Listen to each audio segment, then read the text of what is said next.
ಅವರಿಬ್ಬರದ್ದು 5 ವರ್ಷಗಳ ಪ್ರೀತಿ. ಒಬ್ಬರಿಗೊಬ್ಬರು ಕೈ ಹಿಡಿದು ಪಾರ್ಕ್ ಸಿನಿಮಾ ಅಂತ ಸುತ್ತಾಡಿ ಮದುವೆ ಆಗೋದಕ್ಕೆ ಮುಂದಾಗಿದ್ದಾರೆ. ಪ್ರಾಣಸಖಿ ನಾನು ನಿನ್ನನ್ನೇ ಮದುವೆ ಆಗ್ತೀನಿ, ಮನೆ ಬಿಟ್ಟು ಬಾ ಅಂತ ಯುವತಿಯನ್ನು ಕರೆದುಕೊಂಡು ಬಂದಿದ್ದವನು ಆಕೆಯನ್ನು ನಡು ರಸ್ತೆಯಲ್ಲಿ ಬಿಟ್ಟು ಓಡಿ ಹೋಗಿದ್ದಾನೆ. ಪ್ರಿಯಕರನನ್ನು ನಂಬಿ ಬಂದಿದ್ದ ಯುವತಿ ಅತ್ತ ತವರು ಮನೆಯೂ ಇಲ್ಲದೆ ಇತ್ತ ಪ್ರಿಯಕರನ ಮನೆಯೂ ಇಲ್ಲದೆ ಬೀದಿಗೆ ಬಂದಿದ್ದಾಳೆ. ಹಾಗಿದ್ರೆ ಯಾರು ಆ ಯುವತಿ? ಕೈ ಕೊಟ್ಟ ಯುವಕ ಯಾರು ಅಂತೀರಾ? ಈ ಸ್ಟೋರಿ ನೋಡಿ.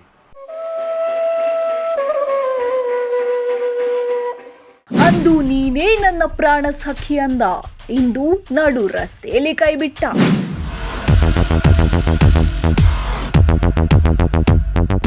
ಮದುವೆ ಆಗ್ತೀನಿ ಅಂತ ಕರೆದುಕೊಂಡು ಬಂದು ನಡು ನೀರಲ್ಲೇ ಕೈಬಿಟ್ಟ.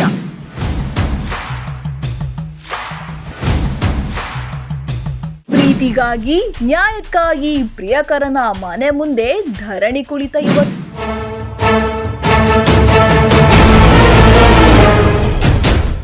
ಚಲನಚಿತ್ರ ಸಿನಿಮಾ ಯಾರಿಗೆ ತಾನೇ ಗೊತ್ತಿಲ್ಲ ಹೇಳಿ.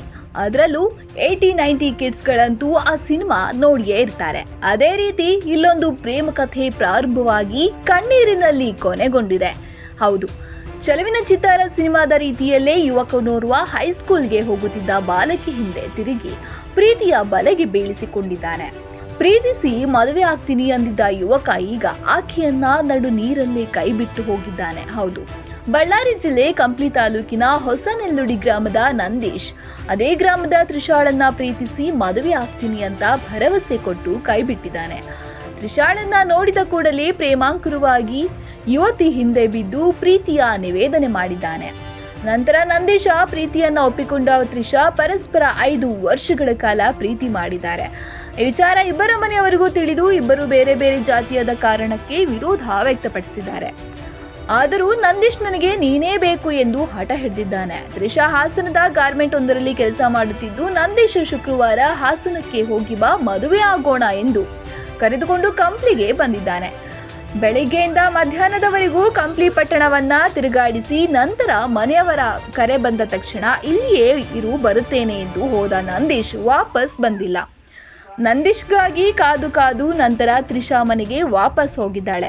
ಆದರೆ ಮನೆಯವರು ತ್ರಿಷಾಳನ್ನ ಮನೆಗೆ ಸೇರಿಸಿಲ್ಲ. ಈತ ಪ್ರೀತಿಸಿದ ಯುವಕನೂ ಇಲ್ಲದೆ ತವರು ಮನೆಯೂ ಇಲ್ಲದೆ ತ್ರಿಷಾ ನ್ಯಾಯಕ್ಕಾಗಿ ಯುವಕನ ಮನೆ ಮುಂದೆ ರಾತ್ರಿ ಇಡೀ ಧರಣಿ ನಡೆಸಿದ್ದಾಳೆ.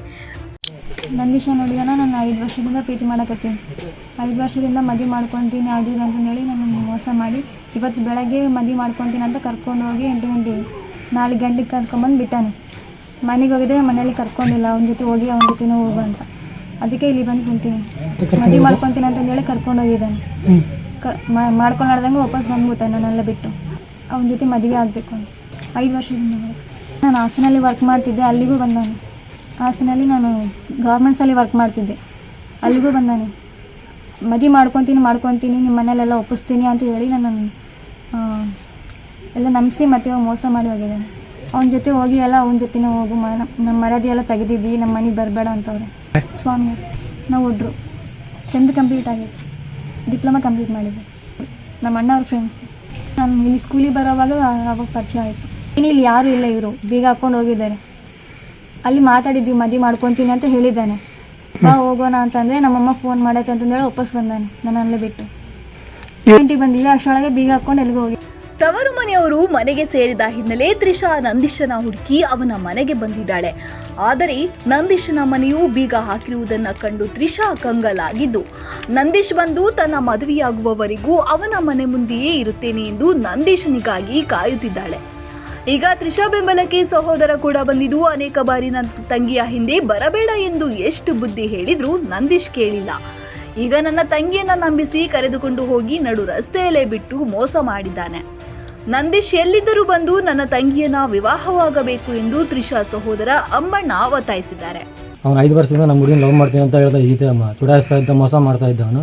ನಾನು ಒಂದ್ಸಲ ಲಾಸ್ಟ್ ಇಯರಲ್ಲಿ ಫೋನ್ ಮಾಡಿದ್ದೀನಿ ಅವನಿಗೆ.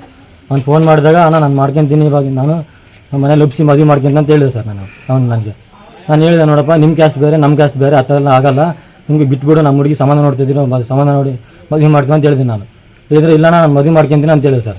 ನಾನು ಅವಾಗ ಏನಂದಿನಿ, ನೋಡಪ್ಪ ಈ ಥರ ಎಲ್ಲ ವರ್ಕೌಟ್ ಆಗಲ್ಲ, ನಿಮ್ಮ ದೊಡ್ಡ ಕ್ಯಾಸ್ಟ್ ಐತೆ, ನಾವು ಎಸ್ ಸಿ ಸಮಾಜದವ್ರು, ನಾವು ಈ ಥರ ಎಲ್ಲ ಆಗಲ್ಲ, ಮತ್ತೆ ನಾಳೆ ಸಮಸ್ಯೆ ಆಗುತ್ತೆ ಅಂತ ನಾನು ಹೇಳಿದೆ ಸರ್. ನಾನು ಹೇಳಿದ್ರೆ ಏನಂದ್ರೆ ಅವನು, ಇಲ್ಲ ನಾನು ಯಾವ ಸಮಸ್ಯೆ ಆಗಲ್ಲ, ನಾನು ಇಷ್ಟಪಟ್ಟಿದ್ದೀನಿ, 5 ವರ್ಷದಿಂದ ನಾನು ಮದುವೆ ಆಗ್ತೀನಿ, ಆ ಹುಡುಗಿನ ಮದುವೆ ಆಗಲೇ ತೆಗಿತೀನಿ ಅಂತೇಳಿ ಹೇಳಿದ್ದೆ ಅವನು.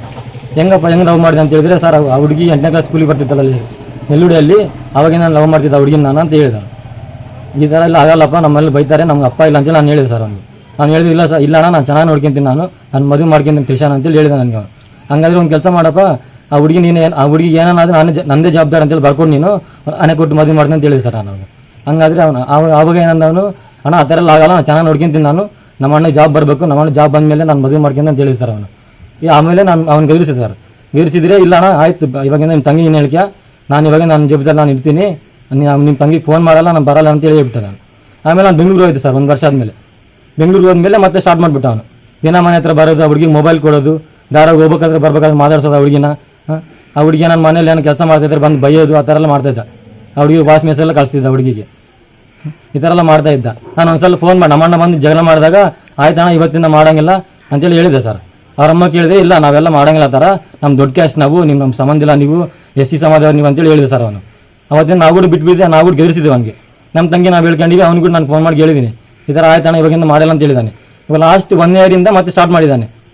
ನಾನು ಹಾಸ್ಪಿಟಲ್ ಕೆಲಸ ಮಾಡ್ತೀನಿ ಸರ್. ಇವಾಗ ನನಗೆ ಗೊತ್ತಿಲ್ಲದೆ ಮನೆ ಹತ್ರ ಬರೋದು, ಆ ಹುಡುಗಿನ ಕರ್ಕೊಂಡು ಹೋಗೋದು, ಈ ಹುಡುಗಿ ಮುನ್ಸಿಪಾಲಿಟಿ ವ್ಯಾನ್ ಓಡಿಸ್ತಾರೆ ಸರ್. ಮುನ್ಸಿಪಾಲಿಟಿ ವ್ಯಾನ್ ಓಡಿಸ್ಬೇಕಾದ್ರೆ ಬರೋದು, ಆ ಹುಡುಗಿನ ಮಾತಾಡಿಸೋದು, ಆ ಥರ ಎಲ್ಲ ಮಾಡ್ತಾ ಇದ್ದ. ನಮಗೆ ಗೊತ್ತಿಲ್ಲಾರ್ದಂಗೆ ಎಲ್ಲೆಲ್ಲೋ ಕರ್ಕೊಂಡು ಹೋಗ್ತಿದ್ದ ಅವನು. ಇದು ಇವತ್ತಿಗೆ ನಮ್ಮ ಅತ್ತೆರ ಮನೆಗೆ ಹೋಗ್ತೀನಿ ಅಂತೇಳಿ ಹೋಗಿದ್ದಾಳೆ ಹುಡುಗಿ. ಹೋದಾಗ ಬೆಳಗ್ಗೆ 8 ಗಂಟೆಗೆ ಹೋದವಳು, ಮಧ್ಯಾಹ್ನ 1 ಗಂಟೆಗೆ ಬಂದಿದ್ದಾಳೆ. ನಾನೆಲ್ಲ ವಿಚಾರ ಮಾಡಿದರೆ ಹೇಳಿದಾನೆ ಅವನು, ಇಲ್ಲ ಕಂಪ್ಲೀಟ್ ಕರ್ಕೊಂಡು ಹೋಗಿ, ಅವ್ನು ನನ್ನ ಕಂಪ್ಲೀಟ್ ಕರೆದಿದ್ದಾನೆ, ನಾನು ಮದುವೆ ಮಾಡ್ಕೊಂತ ಅಂತ ಹೇಳಿದಾನೆ ಅಂತೇಳಿ ಹೋಗಿದ್ದೀನಿ ಅಂತೇಳಿ ಹೇಳಿದ್ರು. ನಾವೆಲ್ಲ ಜಗ್ಗಿ ಬರೆದ್ವಿ ಈ ಥರ ಹೇಳಿದ್ದಾಳೆ. ಇವಾಗ ಅವ್ನು ಫೋನ್ ಮಾಡಿದರೆ, ಆಯಿತು ನಾನು ಮಾಡ್ಕೊಂತೀನಿ ಅಂತ ಹೇಳ್ತಾನೆ. ಆರಾಮಾಗಿ ನೋಡ್ತಿದ್ದೆ, ನಿಮ್ಮ ಕ್ಯಾಸ್ಟ್ ಕಡಿಮೆ, ನಮ್ಮ ಕ್ಯಾಸ್ಟ್ ಜಾಸ್ತಿ, ನಾವು ಈ ಥರ ಮಾಡ್ಕೊಳ್ಳಲ್ಲ ನಾವು, ಬೇಕಾದ್ರೆ ನಿಮ್ಮ ತಂಗಿಗೆ ಏನೋ ದುಡ್ಡು ಕೊಡ್ತೀವಿ ಅಂತೇಳಿ ಜನಗಳಿಗೆಲ್ಲ ಹೇಳಿ ಕಳಿಸ್ತಾ ಇದ್ದಾನೆ. ಆ ಹುಡುಗಿ ಇವಾಗ ಅನ್ಯಾಯ ಆಗಿದೆ, ನಮ್ಗೆ ನ್ಯಾಯ ಸಿಗಬೇಕಂತೇಳಿ ನಾನು ಹೇಳ್ತಿದ್ದೀನಿ ಸರ್. ನಾನು ಫಸ್ಟ್ ಒಟ್ಟಾರೆಯಾಗಿ 5 ವರ್ಷ ಪ್ರೀತಿಸಿ ಮದುವೆಯಾಗುವುದಾಗಿ ನಂಬಿಸಿ ಕರೆದೊಯ್ದ ನಂದೀಶ್ ಅದ್ಯಾವ ಕಾರಣಕ್ಕೆ ತ್ರಿಷಾಳನ್ನ ಬಿಟ್ಟು ಹೋಗಿದ್ದಾನೋ ಗೊತ್ತಿಲ್ಲ. ಆದರೆ ತ್ರಿಷಾ ಮಾತ್ರ ನಂದೀಶನಿಗಾಗಿ ನಾನು ಶಬರಿಯಂತೆ ಕಾಯುತ್ತೇನೆ ಎಂದು ಅವನ ಮನೆಯ ಮುಂದೆ ಕಾಯ್ದಿದ್ದು, ನಂದೀಶ್ ವಾಪಸ್ ಬಂದು ತ್ರಿಷಾಳನ್ನ ಮದುವೆಯಾಗುತ್ತಾನಾ ಎಂದು ಕಾದು ನೋಡಬೇಕಾಗಿದೆ.